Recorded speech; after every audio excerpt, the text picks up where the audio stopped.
Welcome to Mani's kitchen. நாம் இன்றைக்கி செய்ய போகிறது ஈரோடு பள்ளிப்பாளையம் சிக்கன். எப்படி செய்யலாம்னு பார்க்கலாம் வாங்க. ரொம்பவே ஈஸியாக வீட்டில் சூப்பராக செஞ்சு கொடுங்க. ஹோட்டலில் போய் வாங்கி சாப்பிட்ணுங்கிற அவசியம் இருக்காது. வீட்டிலையே சூப்பராக டேஸ்டியாக அதே ரியல் பள்ளிப்பாளையம் சிக்கன் எப்படி செய்யலாம்னு பார்க்கலாம் வாங்க. நான் இன்றைக்கி 1/2 கிலோ சிக்கனை உப்பு மஞ்சத்தூள் போட்டு வாஷ் பண்ணி எடுத்துக்கலாங்க. உப்பும் மஞ்சத்தூளும் ரொம்ப ரொம்ப கம்மியாக போடுங்க. அதிகமாக போட்டிங்கன்னா சிக்கன் இறுகிடும். அதனால் 1/4 ஸ்பூன் 1/2 ஸ்பூன் அளவுக்கு போட்டுக்கோங்க. ஈரோடு பள்ளிப்பாளையம் சிக்கன் செய்கிறதுக்கு இந்த சைஸில் தாங்க சிக்கன் இருக்கணும். இதை விட பெரிய சைஸாக இருந்தால் வேகிறதுக்கும் கஷ்டமாக இருக்கும், டேஸ்ட்டும் நல்லா இருக்காது, ரொம்ப ஜவ்வடிக்கிற மாதிரி இருக்கும். அதனால் மீடியம் சைஸில் தான் இந்த சிக்கன் இருக்கணும். இந்த சிக்கனில் இப்போ நம்ம கழுவி வச்ச சிக்கனில் 1 ஸ்பூன் அளவுக்கு, 1 ஸ்பூனுக்கு கம்மியாக சேர்த்தாலும் அதிகமாக சேர்த்துக்காதீங்க. தயிர் அதிகமாக சேர்த்தாலும் சிக்கன் இறுகிடும். 1 ஸ்பூன் தயிர் சேர்த்து மேரினேட் பண்ணிடலாம். அடுத்தது சீக்ரெட் மசாலாங்க. இந்த சீக்ரெட் மசாலா தான் இந்த பள்ளிப்பாளையம் சிக்கனில் ரொம்ப ரொம்ப ஹைலைட்டு. அந்த சீக்ரெட் மசாலாக்காக நான் எடுத்துருக்கிறது பட்டை, லவங்கம், அன்னாச்சி மொக்கு, கல்பாசி. இந்த 4ம் தனியாக வறுத்து எடுத்துக்கணுங்க. இந்த 4ஐயும் ஒன்றா சேர்த்து அதை மட்டுமே வாணலில் வறுத்து எடுத்துக்கணுங்க. அடுத்ததாக பார்த்தீங்கன்னா இதே பேனில் 1 ஸ்பூன் சோம்பு, 1 ஸ்பூன் சீரகம், 1 ஸ்பூன் மிளகு, 5லேருந்து 6 ஸ்பூன் தனியா, இந்த 4 இன்க்ரீடியண்ட்டையும் சேர்த்து நல்லா வறுத்து எடுக்கணுங்க. ஏன் தனித்தனியாக வறுக்கிறோம் அப்படின்னு பார்த்தீங்கன்னா பட்டை, லவங்கம், அன்னாச்சி மொக்கெல்லாம் பார்த்தீங்கன்னா சீக்கிரமாக வறுபட்டுரும். இந்த தனியா, சீரகம்லாம் கொஞ்சம் லேட் ஆகும். அதனால் இந்த காம்பினேஷன் மட்டும் தனித்தனியாக வறுத்து எடுத்துக்கோங்க. இப்போது நம்ம தனியாக சீரகம், மிளகெல்லாம் வறுபட்டுடுச்சுங்க. வாசனை வர்ற வரைக்கும் வறுத்து எடுத்துக்கோங்க. ரொம்ப கருகணும் அப்படிங்கிற அவசியம் இல்லை. அதில் உள்ள வாசனை நல்ல கமகமான வரும். அந்த டைமில் ஆஃப் பண்ணி ஒரு பிளேட்டில் கொட்டி ஆற வச்சுருங்க. நாம் இந்த ஸ்பைசஸ்லாம் ஒன்றா தான் சேர்த்து அரைக்க போகிறோம். அதனால் எல்லாமே ஒன்றாவே கலந்துட்டு ஆற வச்சுருங்க. ஒரு பெரிய சைஸ் வெங்காயம் பொடி பொடியாக நறுக்கி எடுத்துக்கோங்க. இது கூடவே 2 பச்சை மிளகாவும் பொடி பொடியாக நறுக்கி எடுத்துக்கோங்க. 2 ஸ்பூன் அளவுக்கு இஞ்சி பூண்டு பேஸ்ட் எடுத்துக்கோங்க. 2லேருந்து 3 கொத்து கருவேப்பிலை எடுத்துக்கோங்க.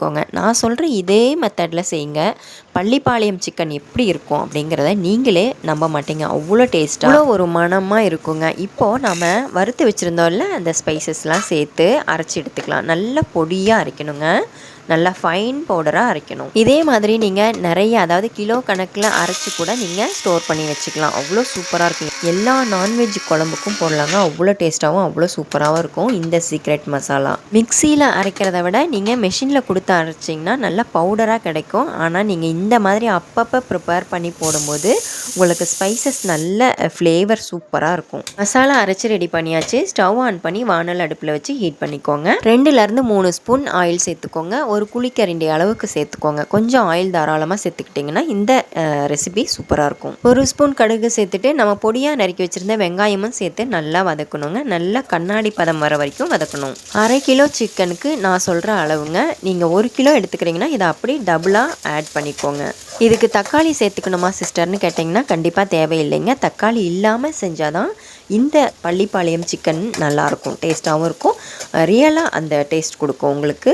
தக்காளி சேர்த்துட்டிங்கன்னா புளிப்பு சுவை வந்துடும். அதனால் தக்காளி சேர்த்துக்காமல் செய்யுங்க. இப்போ பார்த்தீங்கன்னா வெங்காயம் நல்லா வதங்கிக்கிட்டு இருக்கு. வதங்கி நல்லா ஒரு கண்ணாடி பதம் வந்த உடனே ஒரு கொத்து கருவேப்பிலை சேர்த்துட்டு ஒரு கிளறி விட்டு 2லேருந்து 3 ஸ்பூன் இஞ்சி பூண்டு பேஸ்ட்டு சேர்த்துக்கோங்க. இஞ்சி பூண்டு பேஸ்ட்டு கொஞ்சம் தாராளமாக சேர்த்துக்கிட்டிங்கன்னா தான் டேஸ்ட்டும் மனமும் சூப்பராக இருக்கும். இப்போ பார்த்தீங்கன்னா லைட்டாக கோல்டன் ப்ரௌன் வந்துருச்சு. இந்த ஸ்டேஜில் சிக்கன் நம்ம கழுவி வச்சுருக்கிறோம்ல, மேரினேட் பண்ணி வச்சுருக்கிற சிக்கனை இது கூட சேர்த்துக்கலாம். சிக்கனை சேர்த்து இப்போது நல்லா வதக்கிக்கலாங்க. நல்லா அந்த ஆயில்லையும் அந்த வெங்காயம், அந்த இஞ்சி பூண்டு கூட சேர்ந்து நல்லா சிக்கன் வந்து ஃப்ரை ஆகணும்.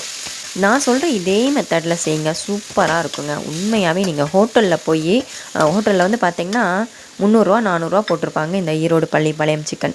ஆனால் ஒரு 1/2 கிலோ சிக்கன் இருந்தால் வீட்டில் நம்ம தேவையான அளவுக்கு சாப்பிட்லாம். இதை மட்டும் நீங்கள் உங்கள் வீட்டில் இருக்கிறவங்களுக்கு செஞ்சு கொடுத்துட்டீங்கன்னு வச்சுக்கோங்களேன், அவார்டே கொடுப்பாங்க.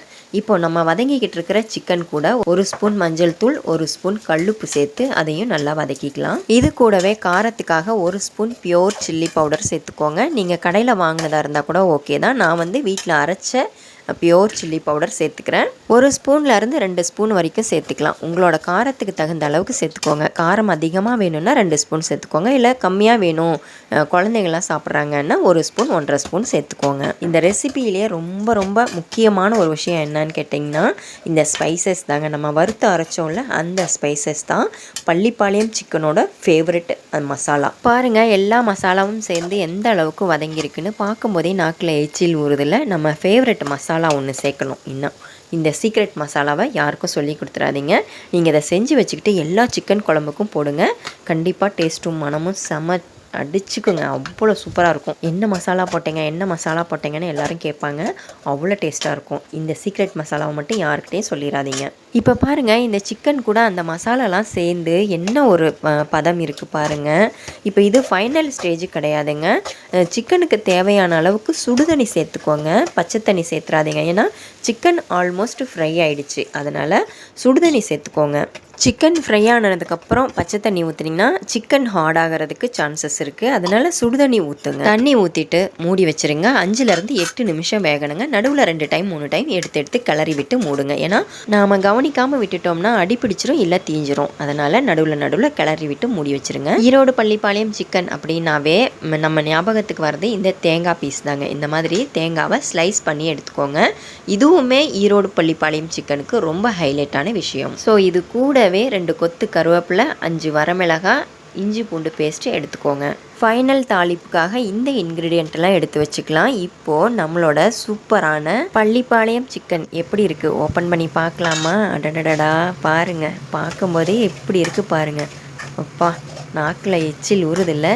இது கூட சாதம் சேர்த்து அப்படி பிணைஞ்சு சாப்பிட்டா எப்படி இருக்கும். ஆல்மோஸ்ட் பள்ளிப்பாளையம் சிக்கன் ரெடி ஆகிடுச்சுங்க. இதுக்கு சின்னதாக ஒரு தாளிப்பு போட்டு இறக்கிட்டோம்னா அப்படியே அசல் பள்ளிப்பாளையம் சிக்கன் ரெடி ஆகிடும். இந்த தாளிப்புக்காக 2 ஸ்பூன் அளவுக்கு எண்ணெய் ஊற்றி 1 ஸ்பூன் கடுகு போட்டு 2 கொத்து கருவேப்பிலை சேர்த்து நம்ம ஸ்லைஸ் பண்ணி வச்சுருந்தோம்ல அந்த தேங்காவும் அது கூட சேர்த்துட்டு 2 ஸ்பூன் அளவுக்கு ஜிஞ்சர் கார்லிக் பேஸ்ட் வச்சுருந்தோம்ல அதையும் சேர்த்து நல்லா ஃப்ரை பண்ணணுங்க. பள்ளிப்பாளையம் சிக்கனோட டேஸ்ட்டும் மனமும் கிடைக்கணுன்னா கண்டிப்பாக இந்த தாளிப்பு ரொம்ப ரொம்ப முக்கியங்க. கண்டிப்பாக இந்த தாளிப்பு போடாமல் செஞ்சிங்கன்னா அது பள்ளிப்பாளையம் சிக்கனாக இருக்காது. அதுக்கு நீங்கள் வேறு ஏதாவது பேர் வச்சுக்கலாம். ஆனால் இந்த தாளிப்பு பள்ளிப்பாளையம் சிக்கனுக்கு ரொம்ப ரொம்ப முக்கியமான ஒரு விஷயம். இந்த தாளிப்பும் இந்த மசாலாவும் தான் ஈரோடு பள்ளிப்பாளையம் சிக்கனோட சிக்னேச்சருங்க. கண்டிப்பாக இந்த மசாலாவும் இந்த தாளிப்பும் இருக்கணும்.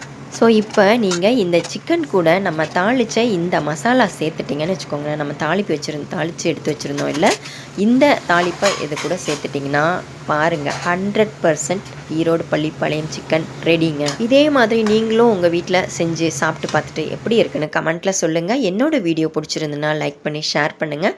சப்ஸ்கிரைப் பண்ணாமல் இருந்தீங்கன்னா சப்ஸ்கிரைப் பண்ணிக்கோங்க, ஃபாலோ பண்ணிக்கோங்க. தேங்க்யூ ஃபார் வாட்சிங். பாருங்கள், வாங்க சாப்பிடலாம். எங்கள் வீட்டில் இன்றைக்கி என்ன ஸ்பெஷல்னு பார்த்தீங்கன்னா ஈரோடு பள்ளிப்பாளையம் சிக்கன் பிரியாணி, ரைத்தா. வாங்க சாப்பிடலாம்.